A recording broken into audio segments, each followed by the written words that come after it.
Welcome to the Raising Confident Girls podcast, your guide to raising strong, confident daughters. I'm Melissa Jones, the founder of Girls Positivity Club and a teacher for over 20 years. In a world where girls often feel overwhelmed, anxious, and confused, this podcast is your go-to space. As caregivers, we navigate challenges together. I founded Girls Positivity Club to provide a place where you belong and get the tools to face today's hurdles. Consider this your regular check-in with a trusted friend, offering insights and practical tips for meaningful conversations. I'm here to help you feel confident on this journey of raising a generation of empowered girls. Let's dive in and raise those confident girls together. Hey everybody, it's Melissa and welcome back to Raising Confident Girls. Today we're talking about one of those moments where you're trying to make a decision in real time and you're not totally sure which way to go. And it can feel like you have to decide quickly. Your daughter says something like, I don't want to go, or I'm not going, or can I just stay home? And sometimes it's happening while you're trying to get out the door. Shoes half on, already running late, and you can feel your stress rising too. And it might be a party, a practice, school, something she used to be fine with. Maybe she suddenly doesn't want to go to softball anymore, or she's dreading walking to school, or walking in the door to school, or she says she doesn't want to go to a birthday party she was excited about 2 days ago. And in that moment, you're trying to figure out, do I push her to go, or do I let her stay home? Because part of you is thinking, she needs to go. This will be good for her. She can't just avoid things. And another part of you is thinking, what if something really is wrong? What if she's overwhelmed? What if I push too hard? And that tension is what makes the moment hard. Because a lot of us are trying to figure out, am I helping her grow or am I pushing too hard? So here's what's important to understand first. When your daughter says she doesn't want to go, it's usually not just the thing itself. It's about what she expects that experience to feel like before she's even gotten there.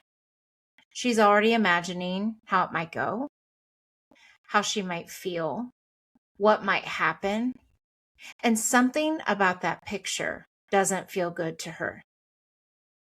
And this can look different depending on her age.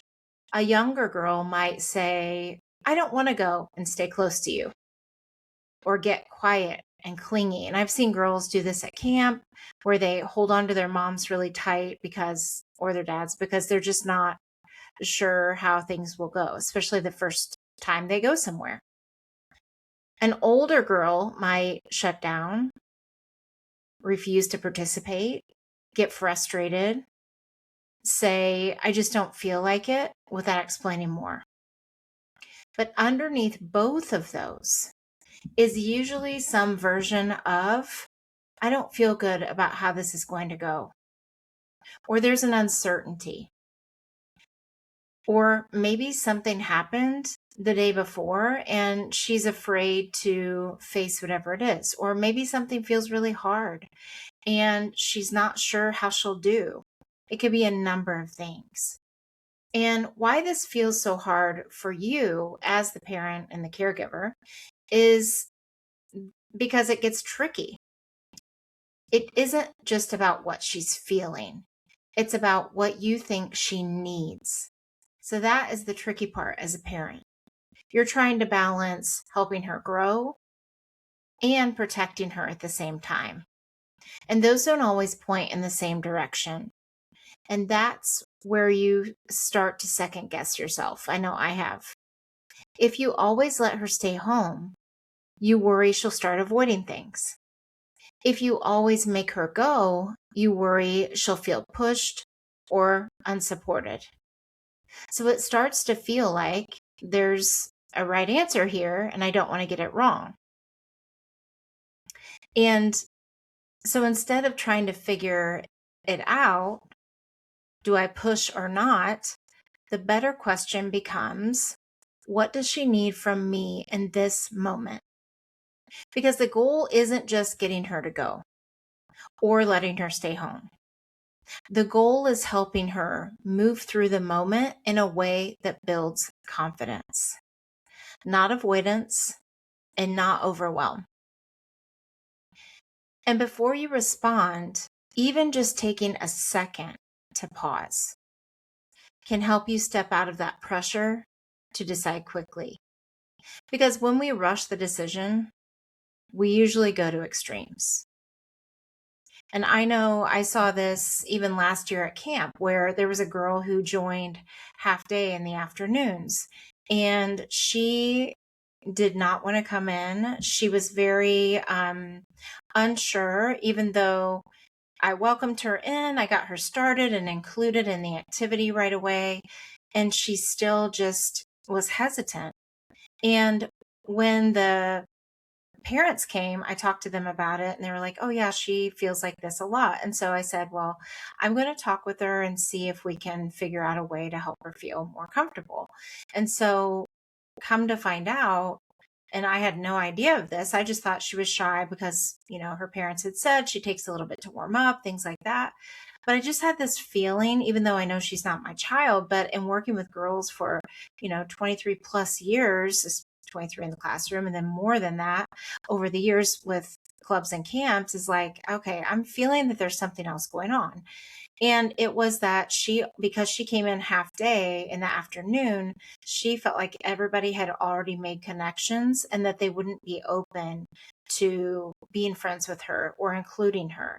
And I think that was part of kind of some past experience that she had too. But, like I said, we included her right away, got her paired up with a girl who's very friendly. They had things in common. And, then she started warming up a little bit. And ultimately, though, she stopped coming. And I was, frustrated by that because I thought, obviously, she's not my child, but I thought, wow, we were starting to gain some progress. And then, she just decided to stop coming and her parents were fine with it. So again, I didn't know the whole story. She wasn't my child, but it's an example of when do you push? And in that case, we were making progress and I would have preferred to continue to push her to stay in it so that she could develop those friendships and connections. But, they ultimately chose to pull her and said that it had nothing to do with the camp, or anything like that. She just, even in her own neighborhood, she did this and she would pull back a lot and they just let her do it because that was what they felt worked for their family. And so, sometimes there are those times when you have to decide, what is the better choice in this case. And again, I don't know the whole story with her, but it's just an example of when, sometimes even for them, they feel like they want to just not go because it's easier. And, it is so tricky because you're like, which do I do? And so what you can say instead of immediately deciding for her is you can slow it down with what you say. You might start with, tell me what feels hard about going. And that's where I started to get somewhere with that girl is I asked her what felt hard about it or what felt uncomfortable, even though we were including her and talking with her. Or you could also say, so tell me what's feeling hard about what's going on. You could say, what part of it doesn't feel good right now? Or even, are you not wanting to go or are you nervous about something? And you might not get a clear answer right away, but it gives you something to work with. Sometimes she'll just say, I don't know. And that can make you feel even more unsure what to do next. Because what that does is help you understand what's actually underneath it. So, how do you decide? Once you understand what's underneath it, your decision becomes much clearer.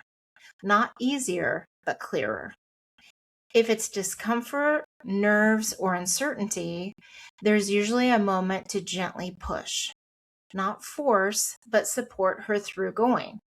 And maybe like with this girl, she did go a few days. So maybe in her family's eyes, they were okay with her not going the last 2 days because she'd already gotten farther than she normally did. And so maybe that's what support looked like to her. With me, I wanted her to finish it out because I wanted her to see that she could feel included and, she could just push herself through that and make those connections and all the things. But if she's nervous about walking in alone, or if she's worried because she doesn't know who to sit by, these are really common things that come up for girls, and I think people in general, or feeling unsure about how it's going to go. Here's what you could say. I know this feels uncomfortable, but I think it's worth trying, and I'll help you through it. And what I appreciated about it as the camp director is that they told me what was going on. Now, they waited a couple days before they told me. Had I known going into it, I could have done things a little differently. But, I think it's you just feeling like, okay, how could I help her through it? And if it's a sport, maybe you talk to the coach and say, hey, she's been feeling a little like this. Obviously you do that outside of a time where she's standing there, and do it in a way that feels good for you. Maybe you just get more insight about what's going on and help her kind of paint the picture for you so you understand. If it's something that truly feels overwhelming, that's a moment that you can pause or adjust. Like she's crying before every practice, complaining of stomach aches every morning, or something feels consistently bigger than just normal nerves. You might say, okay, let's figure out what you need right now. Because the difference is this. Are we helping her move through something, or are we asking her to push past something she's not ready for? And here's the part that can still feel really hard. Even when you make the right call, she might still be upset, even if you handled it well. She might still say, I don't want to go. This is stupid. I don't like this. And that doesn't mean you got it wrong. It means she's still in the process of working through it. And your role isn't to eliminate that discomfort completely. It's to help her learn, I can handle things that feel uncomfortable. And I can come back when something feels like too much. So the next time your daughter says, I don't want to go, and you feel that pressure to figure out the right answer, you don't have to rush it. You can slow down, understand what's underneath it, and then choose from there. Because it's not just about whether she goes or not. It's about what she learns about herself in the process. And you don't have to make the perfect decision. Sometimes you will. Sometimes you'll do the right thing, whatever that means for your daughter. And sometimes you won't. And you're not going to know, just like she's not going to know, until you go through it, until you try different things. And so the way you walk her through that moment is what helps build that confidence and what she learns about herself through the process over time. You don't have to get it perfect. You just have to stay thoughtful in it, and just being aware enough of, what's going on with her is a big step in the right direction. And that's what makes the big difference. I hope this was helpful. Thank you so much for being here, and I'll see you next time. Thanks for joining another empowering episode of the Raising Confident Girls podcast. Share today's insights with caregivers and friends, building beautiful relationships with strong girls. Hit subscribe so you never miss an episode. We're not just a podcast, we're a community. Follow Girls Positivity Club on social media for more empowering content on Instagram, Facebook, TikTok, and YouTube. This podcast empowers you, supporting incredible girls. Let's create strong, beautiful relationships with the girls in our lives. I appreciate you listening today. Stay confident, stay connected. Until next time, keep raising those confident girls. You've got this.